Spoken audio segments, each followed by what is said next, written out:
What is up, everybody? I am Joseph. This is Joseph's Place, and welcome to my video on getting your first Firecape.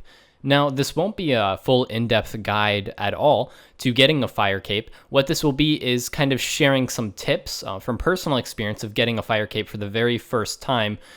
Just some things to remember that I wish I had realized towards the beginning of my first attempt. This isn't for people who do Firecapes regularly. I know in the modern day of Oldschool Runescape, a lot of people already do have a Firecape, but I know there are people who are in a similar boat that I was in a few weeks ago, where I'd never really done too much PVM ever in RuneScape and never felt the need to get a Firecape.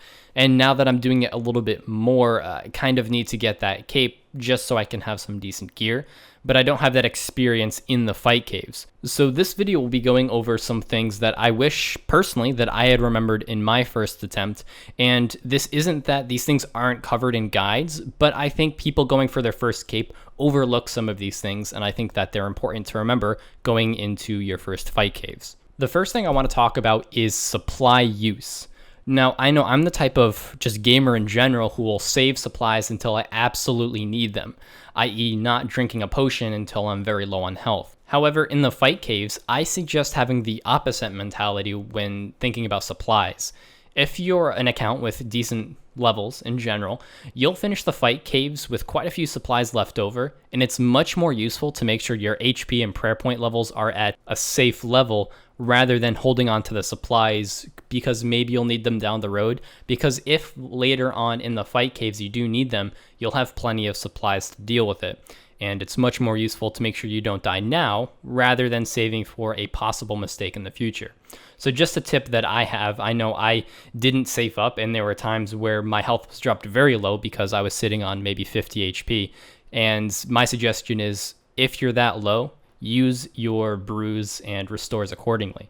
I'm not saying use them inefficiently. For example, if you're only 5 HP under your cap, maybe it's not useful to use a brew. But if you're sitting 20 to 25 HP under and you think you're safe, I suggest making sure you're, brew up 2 doses and restore, just to make sure you have a comfortable level just in case a mistake does happen.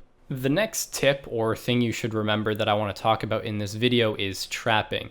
Now, this video won't be a guide on how to trap certain mobs, but it's really just to kind of tell you to make sure you pay attention to what you need to trap and where you can trap it. I know personally, I watched quite a few videos of full guides that included trapping. However, I focused so much on preparing for Jett that I didn't neglect those parts, but didn't commit them to memory.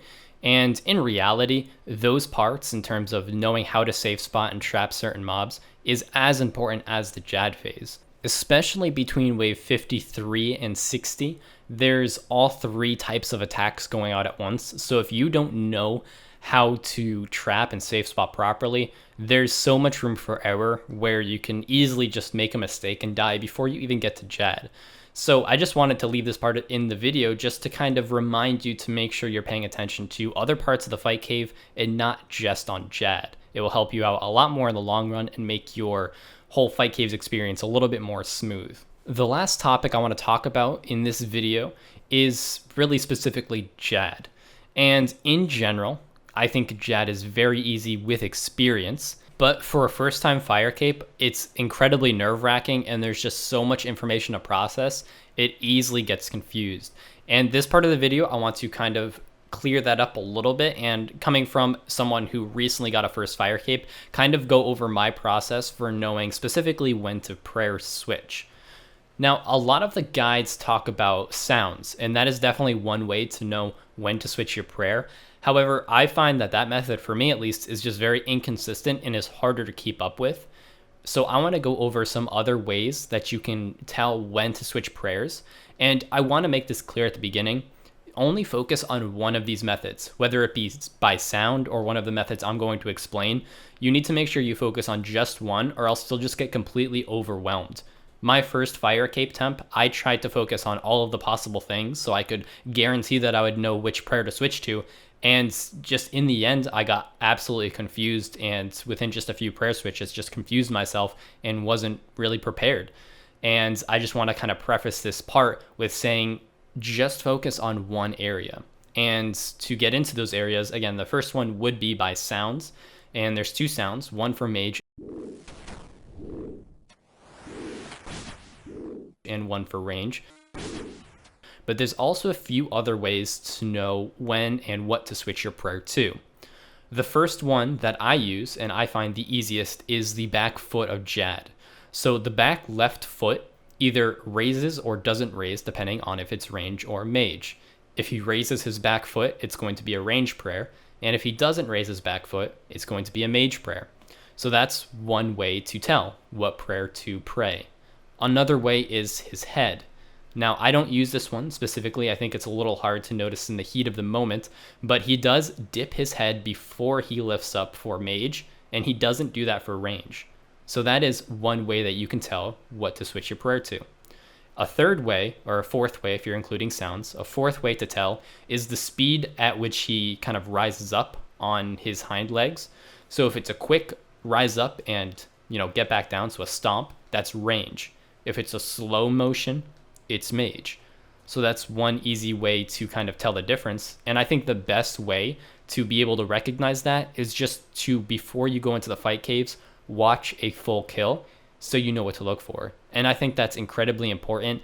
And I'll tell you right now, I didn't watch a full kill looking for the different ways that you can tell which prayer switch to notice. I went in fully expecting to rely primarily on the sound, and that threw me off.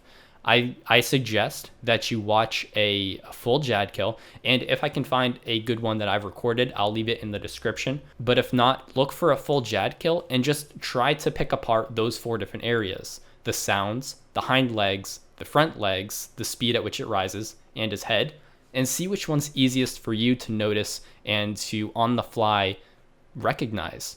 And I think that's very important to really limit your options in terms of what you're paying attention to Jett for. And I think that will very much reduce that stress level and make it just so much simpler. I think a lot of people go in way too overhyped and overcomplicate the process in their head. And if you just break it down to the basics, there's a few ways to tell which prayer to pray. Pick one and focus on that one thing, and you'll be fine. It's really not a difficult kill, especially with experience.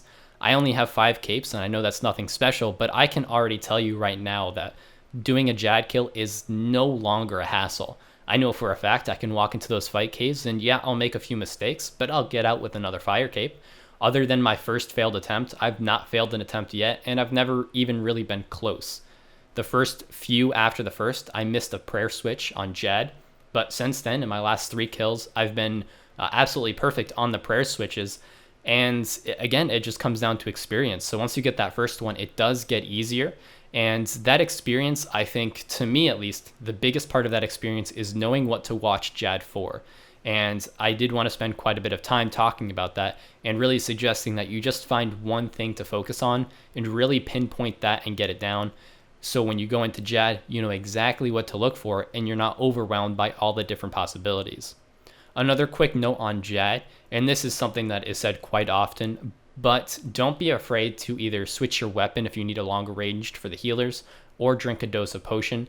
You can easily do 1 to 2 actions during a prayer switch without being stressed for time. So keep that in mind. If you really need a dose of brew, quickly switch over to your inventory right after switching prayers, drink a dose or 2, go back to your prayers, wait for the next prayer switch, and then go drink your restore. So you have plenty of time, at least 2 actions worth of time in between the prayer switches. So keep that in mind as well. But that is all I have for this video. I hope I was able to help just a little bit to give you some tips on getting your first Firecape maybe a little bit easier. If you have any questions, leave them in the comments below. I'm sure other people will be commenting other tips about Firecapes, so be sure to read those and just prepare yourself fully going into the fight caves. It's an enjoyable experience, and I'm sure you'll get there with just a little bit of practice. But that is all I have for this video. I hope you did enjoy it, and I will see you next time.